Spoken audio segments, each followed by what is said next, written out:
Então vamos lá, pessoal. Bom dia, boa tarde. Vamos começar aí a falar sobre a junção PN. Então nós vimos na aula passada sobre os materiais, né, cristais tipo N, tipo P, e agora nós vamos ver a junção PN, que é realmente aonde a aplicação na eletrônica relativa a esses tipos de materiais semicondutores. Então eu trouxe aqui para vocês um material cristal tipo P, né? Vai ter portadores majoritários, essas bolinhas aqui, né? Vazias são as lacunas, tá? Então, aqui nós temos as lacunas e do outro lado nós temos o material tipo N, né? Cristal N, com a parte negativa, né? Portadores majoritários são os elétrons, né? Majoritários são os elétrons. Ok. Aí o interessante que acontece é quando você junta esses materiais. Aí o que acontece? Parte desses elétrons aqui vão fluir nessa região aqui, saindo para cá, indo para a região P, de modo que ele acaba o quê? Ocupando o espaço de uma lacuna aqui desse material e formando íons, né? E esses íons são justamente isso aqui, ó, tá? Isso aqui são isso aqui é um íon negativo. Íon negativo, tá? Íon negativo. Do mesmo modo, quando aquele elétron ele sai, né, daqui e uma lacuna também vem para cá, ele forma íons positivos desse lado aqui. Íon. Então esse positivo aí do material N é um íon positivo. E aí, ao formar, vou escrever errado aqui, vamos lá, organizar aqui, íon positivo, né? Íon positivo. Então, se você observar, forma uma camada aqui que a gente chama de camada de depleção. Essa camada, ela cria uma barreira potencial aqui, tá? Então, vai se formando íons aqui e cria uma certa barreira, de modo que uma hora cessa essa corrente de fusão aqui, porque essa barreira acaba sendo o quê? É uma barreira, né, grande para se evitar essa passagem de portadores.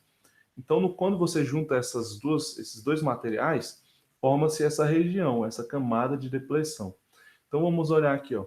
Corrente de fusão é o movimento de portadores majoritários, ou seja, majoritários é os portadores que têm mais no material que outro. Então, majoritários aqui é a lacuna, né? Majoritários no N é o elétron. Então, essa difusão aqui, tá? De portadores majoritários, eu vou até desenhar em azul aqui, seria as lacunas indo. Então, essa seria a corrente de difusão aqui, indo. E formando esses pares de íons aqui, tá? Essa camada, chega uma hora que essa camada fica de um certo tamanho que essa corrente de fusão cessa, tá? Beleza? Então, está representado aqui, ó, de N para P, elétrons, né? De P para N, lacunas, portadores majoritários, beleza? Essa camada de depressão, como eu falei para vocês, é a região formada por pares de íons, tá? Então, essa região aqui está representada, tá? Essa região aqui é a camada de depressão, tá? Barreira potencial é justamente esses íons, né? Esses íons, como tem mais negativo para um lado e mais positivo para o outro, eles formam um potencial, ou seja, uma tensão ali, uma barreira potencial. Então, o que acontece aqui, ó? Esse material tipo PN, nessa junção PN aqui, ela vai ter um potencial aqui, porque aqui tem mais negativo, né? E aqui tem um potencial mais positivo. Então aqui você vai ter uma tensão, que a gente chama de barreira potencial, tá?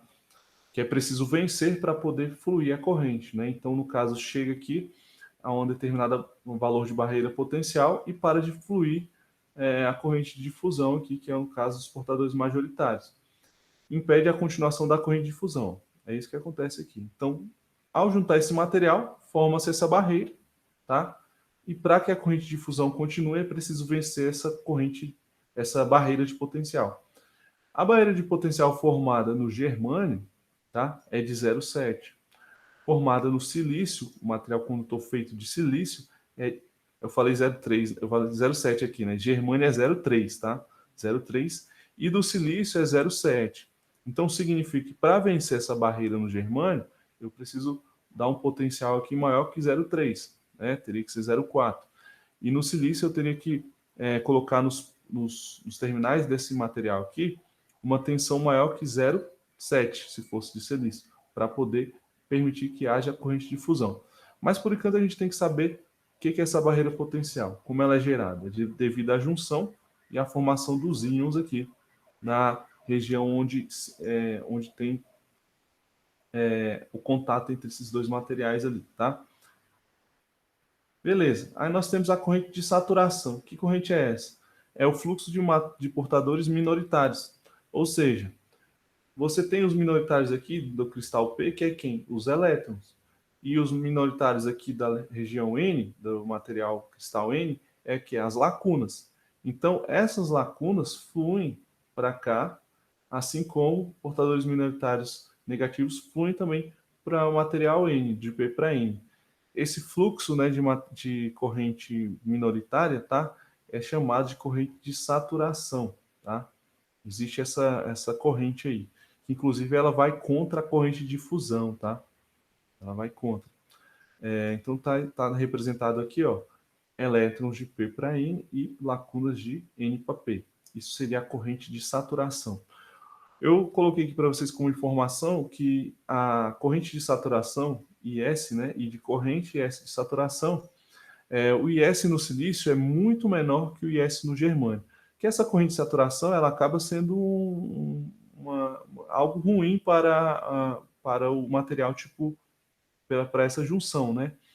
E você quer que tenha mais corrente de difusão e não de saturação. O silício ele possui uma corrente de saturação menor que o germânio. É por isso que o silício, né, é mais usado aí nos componentes eletrônicos, devido a essa característica, tá? Da corrente de saturação ser menor nos semicondutores de silício, tá? Então, beleza. Agora vamos falar das junções PN polarizada reversamente. Então, o que acontece aqui? O interessante que acontece nessa junção é quando você polariza, ou seja, coloca tensão nos terminais dessa junção, tá? Já já nós vamos ver que na próxima aula a gente vai falar essa junção aqui, PN, é justamente o diodo, tá? Então, o que acontece nessa junção PN, pessoal? É o seguinte, quando você coloca uma polarização reversa, tá? Essa junção PN está polarizada reversamente, ou seja, o negativo é conectado no material P e a parte positiva da fonte é conectada no material N. O que acontece? Há um aumento de pares de íons aqui. Então, há um aumento da região de depressão. E aí, o que acontece? Se a região de depressão aumenta, tá, tem um aumento da barreira de potencial. Se vai aumentar a barreira de potencial, o fluxo de corrente de fusão, tá, de portadores majoritários nesse material é extremamente pequeno, quase não tem, né? Ou seja, você tem aí um fluxo baixíssimo de corrente. Pode-se considerar que é zero. Corrente de fusão cai praticamente para zero. Essa é uma característica. Região P fica mais negativa, pode observar. Região N fica mais positiva. Aumento da barreira de potencial. Então, se era 0,7, por exemplo, se fosse de silício, essa barreira potencial, agora está maior ainda que 0,7. Né? Então, você aumenta ainda a barreira de potencial e fica mais difícil de difundir corrente nesse material. É como se esse material fosse agora, tá? Aqui tem mais, né? Fosse um circuito aberto. Não, é como se não fluísse corrente, tá? Então, a gente pode até falar que é como se fosse um circuito aberto. Ok. E o interessante acontece é quando você polariza diretamente. Junção PN polarizada diretamente. O que acontece aqui? Ó? Cristal P, cristal N. Né? Você pega a parte positiva da fonte, né, que é negativa, e conecta na região, no material P, e a negativa no material N. O que vai acontecer? Essa região de depressão vai diminuir, tá? Ou seja, se ela diminui, você tem mais corrente de difusão, então os portadores majoritários fluem mais, tá? pelo material. Então, região P fica menos negativa. Região N fica menos positiva, diminui bastante a barreira potencial, tá? Assim como diminui a camada de depressão, a região de depressão, e corrente de fusão aumenta. Então, tanto que eu coloquei aqui ID, né? Porque é corrente do diodo, né? Porque essa junção PN é o nosso diodo, tá? Que nós vamos falar mais na próxima aula. Então, ó, conclusão, junção PN apresenta o seguinte comportamento. Na região reversa, ela tem uma alta resistência, que eu posso até considerar como um circuito aberto. Alta resistência seria o que? Impede a passagem de corrente, né? Posso considerar um circuito aberto, tá? Na polarização direta, a baixa resistência, eu posso considerar um circuito fechado, um curto-circuito. Então, circuito fechado. Então, nós veremos que é justamente o nosso diodo que é essa junção PN. Na próxima aula nós vamos falar mais sobre ele. Então tá aí as características, tá? Conhecer o que acontece, né, quando junta esses dois materiais, tá? Conhecer o que é corrente de fusão, camada de depressão, barreira de potencial, corrente de saturação, tá? E como é que funcionam essas junções de forma polarizada reversa e de forma polarizada direta, ok? Então, essa é a primeira parte de diodo que a gente vai ver aí, tá? Na próxima aula a gente continua falando mais sobre essa junção, falando especificamente do diodo, ok? Então eu encerro por aqui, tá? E a gente continua na próxima aula, ok? Até mais, pessoal. Tchau, tchau.